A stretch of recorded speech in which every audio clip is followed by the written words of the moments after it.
حضرات گرامی کا کافی دیر سے آپ یہاں محفل میلاد میں تشریف فرما ہے.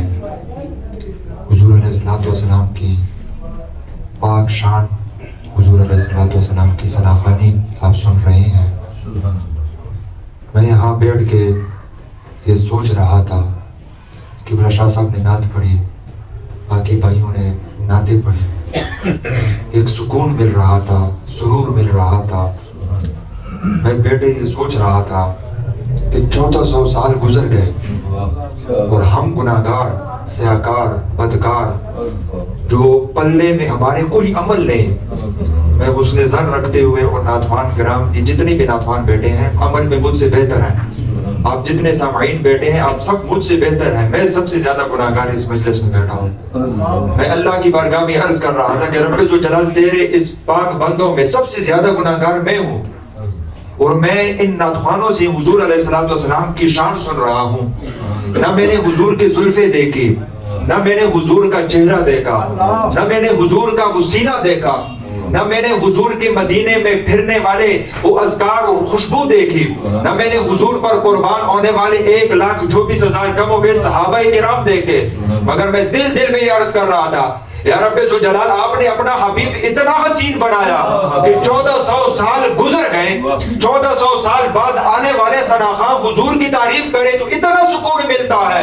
1400 سال پہلے مسجد نبوی میں حسان بن ثابت حضور کے سامنے بیٹھ کر وہ احسن منک لم تر اگر تو عینی کہتے ہوں گے تو صحابہ کی کیا کیفیت، وہ صحابہ کی جذبات کتنے مچلتے ہوں گے، وہ ابو بکر صدیق کے کیا جذبات ہوں گے، وہ عمر جس کی نام سے شیطان بھاگ جاتا وہ اس عمر کے جذبات کیا ہوں گے، وہ عثمان کے جذبات کیا ہوں گے، جن کے بارے میں رب ذوالجلال نے قرآن مجید میں ارشاد فرمایا رضی اللہ عنہم ورضوا عنہ، اے صحابہ تم وہ ہو کہ جس سے میں رب بھی راضی ہو گیا اور تم مجھ سے راضی ہو گئے. ہم گناہگار ہو کر اتنا سرور حاصل کرتے ہیں تو حضور کے یار اس سے کتنا سرور حاصل کیا کرتے ہوں گے. میں مقصد کی طرف آ رہا ہوں کہ مقصد میلاد ہے کیا. ہم تو گھر میں محافلیں سجا لیتے ہیں، نعتخوانوں کو بلا لیتے ہیں، مقرر بلا لیتے ہیں، دیگے منگوا لیتے ہیں، پوری رات محافلیں کرا لیتے ہیں. کیا حضور علیہ الصلوۃ والسلام دنیا میں تشریف آوری ہونا یا حضور سے محبت کا اظہار یہی ہے کہ بس محفل میلاد کے حد تک رکھیں؟ حضور علیہ الصلوۃ والسلام دنیا میں آئے تو حضور علیہ الصلوۃ والسلام نے فرمایا کہ بیٹی رحمت ہے، اور جس بندے کو اللہ رب ذوالجلال ایک بیٹی دے تو اس پر شکر ادا کرے، اللہ رب ذوالجلال 2 بیٹیاں دے اور اس پر شکر ادا کرے تو قیامت والے دن اللہ رب ذوالجلال اس بندے کو جنت میں میرے ساتھ ایسا رکھے گا جیسے یہ 2 انگلیاں. اللہ رب ذوالجلال کے حبیب نے فرمایا کہ اگر تمہیں بیٹا عطا کر دے تو اللہ رب ذوالجلال کی نعمت ہے، اور تم اگر جنت ڈھونڈنا چاہتے ہو. حضرات گرامی کا میں نوجوانوں سے بالخصوص مخاطب ہوں. بزرگوں نے اپنی زندگی گزار لی، ان کی زندگی گزر گئی، اب بالخصوص جو وقت ہاتھ سے گزر گیا اس پر صرف کاش ہی کیا جا سکتا ہے، افسوس کیا جا سکتا ہے، اور کچھ نہیں ہو سکتا. میرے جتنے میرے ہم عمر یہ نوجوان بھائی بیٹھے ہیں جن کے والدین زندہ ہیں، میں ان سے ہاتھ جوڑ کر عرض کر رہا ہوں کہ یہ باتیں دل کی تختیوں پر لکھنا. حضور علیہ الصلوۃ والسلام دنیا میں آئے تو ہم امت کے لیے حضور علیہ الصلوۃ والسلام روتے رہے، ہم امت کے لیے دعائیں کرتے رہے. جب حضور علیہ الصلوۃ والسلام کا وقت وصال آیا تو ربی حبلی امتی کی صدائیں لگاتے رہے. ہم امت کے لیے رب ذوالجلال کے حبیب روتے رہے اور رب ذوالجلال سے بخشش کی دعائیں مانگتے رہے. آج ہم محبت کا اظہار صرف محافل میلاد کے ساتھ نہ کریں، صرف نعروں کے ساتھ نہ کریں کہ دونوں ہاتھوں کو بلند کر کے ہم نعرے لگائیں، ہم جیبوں سے پیسے نکال کر نعتخوانوں اور خطیبوں پر لٹائیں، ہم بڑے محافل کرا کے پوری رات محفلیں کرائیں، عشاء کی نماز بھی رہ جائے، فجر کی نماز بھی رہ جائے. جو حضور علیہ الصلوۃ والسلام نے فرمایا کہ میری آنکھوں کی ٹھنڈک ہے. حضور علیہ الصلوۃ والسلام نے فرمایا کہ قرۃ عینی فی الصلاۃ، نماز میری آنکھوں کی ٹھنڈک ہے. تو ہم کیسے حضور کی محبت کرنے والے ہیں، ہم حضور کا کیسا ادب کرتے ہیں، ہم کس طرح محبت کرتے ہیں کہ محفل میلاد بھی سجائے اور نماز بھی نہ پڑھیں، محفل میلاد میں شرکت بھی کریں اور والدین کے نافرمان بھی ہوں، محفل میلاد بھی منائیں اور اپنے بیٹوں کو اپنی بیٹیوں کو ہم حقوق بھی نہ دیں، اپنے بہنوں کے سر پر شفقت والا ہاتھ بھی نہ رکھیں. ہم سے پڑوسی تنگ ہو اور ہم محفل میلاد کرائیں، ہم حضور کی غلامی کے نعرے لگائیں، ہم گھر کے اوپر بڑے لمبے ڈنڈوں والے جھنڈے لگائیں، لڑیاں لگائیں، لائٹیں لگائیں کہ ہم حضور سے محبت کا اظہار کرتے ہیں. ایسے محبت کے اظہار کا کوئی فائدہ نہیں. حضور علیہ الصلوۃ والسلام جو چیز ہمیں بتا کر گئے، حضور علیہ الصلوۃ والسلام نے فرمایا کہ مجھ سے محبت کرو. کیسی محبت کرو؟ ابو بکر صدیق سے لے کر آخری صحابی جو 1,24,000 کم و بیش صحابہ کرام دنیا میں ہیں، اللہ رب الجلال نے اس لیے دنیا میں بھیجے کہ اے حضور کی امتیوں 1,24,000 صحابہ کرام میں بھیج رہا ہوں جنہوں نے اپنی سر کی آنکھوں سے حضور کی ذات کو دیکھا ہے، حضور کی تجلیات کو دیکھا ہے، حضور کی نورانی چہرے کو دیکھا ہے. تو اس سے سیکھ لو کہ حضور علیہ السلام کا مقام کیا ہے، حضور کی شان کیا ہے، حضور کی عظمت کیا ہے. حضور علیہ السلام کو اللہ رب الجلال نے کیا مقام عطا فرمایا. جس بات کی طرف میں اشارہ دلا رہا تھا، حضور علیہ السلام زیادہ تلقین کرتے رہے تو والدین کی رضا پر کرتے رہے. حضور علیہ السلام کے پاس ایک صحابی آئے اور عرض کی کہ یا رسول اللہ صلی اللہ علیہ وسلم، میں نے ایک نظر مانی تھی کہ میرا فلاں کام ہو جائے تو میں جنت کی چوکٹ اور حور کی پیشانی کو بوسا کروں. یا رسول اللہ صلی اللہ علیہ وسلم، میرا وہ کام ہو گیا ہے، میرا وہ فلاں کام ہو گیا ہے، اب میں جنت کی چوکٹ کو کیسے چوموں اور حور جو جنت میں حوریں ملے گی مسلمانوں کو، مومنوں کو، اس حور کی پیشانی کو میں کیسے چوموں. اللہ کے حبیب نے جو جواب دیا، میرے نوجوانوں دل کی تختی پر لکھنا، اس سے صرف اندازہ لگانا کہ ہم والدین کے ساتھ کیا کر رہے ہیں اور رسول اکرم والدین کا ہمیں کیا سلوک بتا کے جا رہے ہیں. حضور علیہ السلام نے فرمایا کہ اے میرے صحابی، کیا تمہارے والدین زندہ ہیں؟ اس صحابی نے عرض کیا یا رسول اللہ صلی اللہ علیہ وسلم، میرے والد اور والدہ دونوں دنیا سے چلے گئے. حضور علیہ السلام نے فرمایا میرے صحابی پریشان نہ ہو، کیا تمہیں ان کی قبریں پتہ ہیں؟ صحابی نے عرض کیا یا رسول اللہ صلی اللہ علیہ وسلم، جی ہاں مجھے قبریں پتہ ہیں. حضور علیہ السلام نے فرمایا کہ اے میرے صحابی، جاؤ والدہ کو پاؤں کی طرف بوسا دے دو، والد کو سر کی طرف بوسا دے دو، گویا جنت کے چوکٹ کو چوم لیا، حور کی پیشانی کو بھی چوم لیا. یہ ہے والدین کی شان. والدہ کی قبر زندہ بھی نہیں، قبر میں ہے، اور پاؤں کو بھی ڈائریکٹ، پاؤں کو ہاتھ بھی نہیں لگا رہے، پاؤں کو ہونٹ بھی نہیں لگا رہے، بلکہ 6-7 فٹ اوپر جو مٹی ہے اس مٹی کو چومنے کو حضور علیہ السلام فرمایا کہ گویا تم نے جنت کی چوکٹ کو چوم لیا. اور سر کی طرف، جو والد کے سر کی طرف چوما جا رہا ہے، وہاں بھی 7 فٹ مٹی کو چوما جا رہا ہے، والد کے سر کو نہیں، مٹی کو چوم کر. حضور فرماتے ہیں گویا تو نے اس مٹی کو چوما، یوں سمجھ تو نے حور کی پیشانی کو چوم لیا.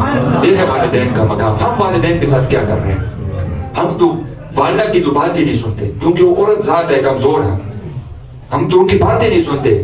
اور اگر باپ بات کرے تو اگر ہم کمزور اور جسمانی طور پر تو بات سن لیتے ہیں، مانتے نہیں ہیں، صرف خاموش ہو کر باہر نکل جاتے ہیں. اور اگر بازو میں طاقت ہو تو باپ کو ہم تھپے بھی مارتے ہیں، باپ کے منہ پہ تماچے بھی مارتے ہیں. بھائی میں ویسے باتیں نہیں کر رہا، میں ہوا میں اڑ نہیں رہا. یہ حالات ہم نے دیکھے ہیں، یہ معاشرے میں ہم نے دیکھے ہیں. میں خدا کی عزت کی قسم ہے کرسی پہ بیٹھا ہوں، ممبر پہ بیٹھا ہوں، ہمارے پاس ایسے والدین آئے جو رو رو کے عرض کرتے ہیں کہ خدایا تم میری اولاد کو سمجھاؤ، میرے بیٹے کو سمجھاؤ کہ میں نے بیٹے کے لیے کیا کیا نہیں کیا، میں نے کیا کیا نہیں کیا.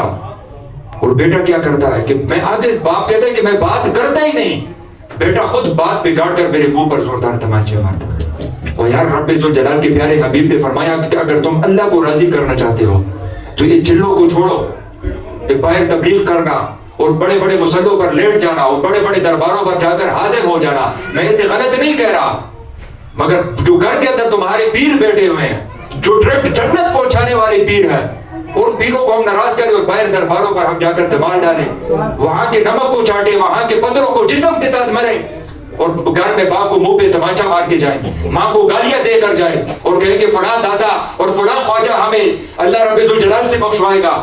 اللہ رب ذوالجلال کے پیارے حبیب نے فرمایا، جو سب سے بڑے پیر ہے، جو سید الانبیاء ہے، رسول اکرم صلی اللہ علیہ وسلم نے فرمایا کہ اگر تم چاہتے ہو کہ اللہ رب ذوالجلال تم سے حقیقتاً اور تصدیقاً تم سے راضی ہو جائے تو ایک کام کر لینا. یا رسول اللہ صلی اللہ علیہ وسلم کو ایک کام کیا ہے؟ اللہ رب ذوالجلال کے پیارے حبیب نے فرمایا کہ اپنے والد کو راضی کر لو گے یا تم نے رب کو راضی کر لیا. ایک والد کو راضی کر لو گے یا تم نے رب کو راضی کر لیا. حضور علیہ السلام نے فرمایا کہ اگر تم جنت میں جانا چاہتے ہو تو جنت تمہارے لیے دور نہیں، جنت تمہارے لیے نزدیک لے آؤ، تمہاری ماں کے پاؤں کے تلے میں جنت لے آؤ. اور حضور علیہ السلام نے فرمایا نوجوانوں کو میں دے رہا ہوں کہ جو کاروبار کرتے ہیں، بزنس کرتے ہیں، جاب کرتے ہیں، امتحان دیتے ہیں، اسکول جاتے ہیں، کالج جاتے ہیں، میں ان سے عرض کر رہا ہوں کہ آپ صبح صبح صدقہ دے کے جایا کریں. اور یہ صدقہ یہ نہیں کہ آپ بکرا ذبح کریں، آپ مرغی ذبح کریں، آپ 500,000 روپے ذبح کریں. سب سے بڑا صدقہ جو حضور علیہ السلام نے فرمایا کہ سب سے بڑا صدقہ کیا ہے؟ سب سے بڑا صدقہ یہ ہے کہ حضور علیہ السلام نے فرمایا کہ صبح سویرے اپنے والدین ماں باپ سے ایسی بات کرے کہ والدین مسکرا لے تو سب سے بڑا صدقہ تمہارا یہ ہوگا. صبح جب کام پہ جائیں, کاروبار میں جائیں, اسکول جائیں, کالج جائیں, جاب پہ جائیں, کسی بھی مشکل کام پہ جانا ہو, یہ آزمان ہے. آج میں بھی یہی ٹیکس لے کا مقامی ہوں. آج سے میرے نوجوان پیپر لے باندھے یہ آزمان ہے کہ جہاں نوکری کر رہے ہیں, سیویاں جمع کرائی بھی ہے, انٹرویو کے لیے جا رہے ہیں اور جاب نہیں مل رہے, یا کاروبار کے لیے جا رہے ہیں اور کاروبار میں کامیاب نہیں, یا ایسی کوئی بھی مشکل ہے, وہ آج سے یہ کام آزما لے کہ صبح اپنے والدین کے سامنے ایسی بات کریں کہ وہ دونوں صبح صبح مسکرا لیں, اور پھر تم کام پہ چلے جاؤ. اگر کامیاب نہ ہوئے تو میرا گریبان پکڑ لینا, میرا گریبان پکڑ لینا. اپنے گھر میں تمہارے سب سے بڑے پیر بیٹھے ہوئے ہیں, تمہاری ماں ہے, تمہارے باپ ہے. ماں باپ کو راضی کرو, سب سے بڑی محفل میلادی ہے. حضور علیہ السلام کی سیرت کو اپناؤ. یہ مہینوں کو نہ دیکھیں کہ 12 ربیع الاول کا مہینہ ہے تو گزر گیا, پھر ربیع ثانی آ گیا, جمادی الاولیٰ آ گیا, جمادی ثانی آ گیا, رجب ہے, شعبان ہے, شوال ہے, سال گزرتا جائے گا. صرف 12-30 دنوں کا میلاد نہ منائے, بلکہ 365 دنوں کا میلاد منائے. حضور سے محبت کرنی ہے تو 365 دن کریں. حضور کا میلاد منانا ہے تو 365 دن منائیں. وہ کیسے ہم منائیں گے کہ حضور علیہ السلام کی سیرت پر عمل کریں. کیونکہ آخر میں بس صرف حضور علیہ السلام کی شان, حضور نے فرمایا کہ میرے نور کو پاک پشتوں سے پاک پشتوں میں منتقل کیا. میرے نور کو اللہ رب ذوالجلال نے محفوظ رکھا. رب نے فرمایا کہ کنت کنزا مخفیہ, میں چھپا ہوا خزانہ تھا. میں نے اپنے ربوبیت کا اظہار اس لیے کیا کہ میں نے نور محمد کو پیدا فرمایا. اس نور محمد کو حضور علیہ السلام فرماتے ہیں کہ حضرت آدم سے لے کر حضرت بی بی آمنہ تک اللہ رب ذوالجلال نے کسی ناپاک پشت میں نہیں منتقل کیا, بلکہ سب پاک پشتوں میں منتقل کیا. حضور علیہ السلام کا وہ پاک شجرہ کہ جناب آدم کے بیٹے شیس ہے, شیس کے بیٹے یانس ہے, یانس کے بیٹے کینان ہے, کینان کے بیٹے ملائیل ہے, ملائیل کے بیٹے بیارت, بیارت کے بیٹے ادریس, ادریس کے بیٹے متوشر, متوشر کے بیٹے لمکن اکنام, لمکن اکنام کے بیٹے نوح, نوح کے بیٹے سام, سام کے بیٹے تلا, تلا کے بیٹے شالح, شالح کے بیٹے عابر, عابر کے بیٹے دادا, دادا کے بیٹے راوا, راوا کے بیٹے سارو, سارو کے بیٹے ناخور, ناخور کے بیٹے تاریخ, تاریخ کے بیٹے ابراہیم خلیل اللہ, ابراہیم خلیل اللہ کے بیٹے اسماعیل ذبیح اللہ, اسماعیل کے بیٹے کیدار, کیدار کے بیٹے عوام, عوام کے بیٹے حمل, حمل کے بیٹے صابر, صابر کے بیٹے سلامان, سلامان کے بیٹے علیسیٰ, علیسیٰ کے بیٹے علیسیٰ, علیسیٰ کے بیٹے عود, عود کے بیٹے ہوا, ہوا کے بیٹے عدنان, عدنان کے بیٹے ماد, ماد کے بیٹے نظر, نظر کے بیٹے مدر, مدر کے بیٹے الیاس, الیاس کے بیٹے مدرکہ, مدرکہ کے بیٹے خدیمہ, خدیمہ کے بیٹے کنانا, کنانا کے بیٹے نظر, نظر کے بیٹے مالک, مالک کے بیٹے فار, فار کے بیٹے غالب, غالب کے بیٹے لوئی, لوئی کے بیٹے کعب, کعب کے بیٹے مرہ, مرہ کے بیٹے کلاب, کلاب کے بیٹے قصی, قصی کے بیٹے عبد المناف, عبد المناف کے بیٹے ہاشم, ہاشم کے بیٹے عبد المطلب, عبد المطلب کے بیٹے عبداللہ, عبداللہ کے بیٹے محمد الرسول اللہ. یہ ایمان والے محمد ہمارے بڑی شان والے, وما توفیق.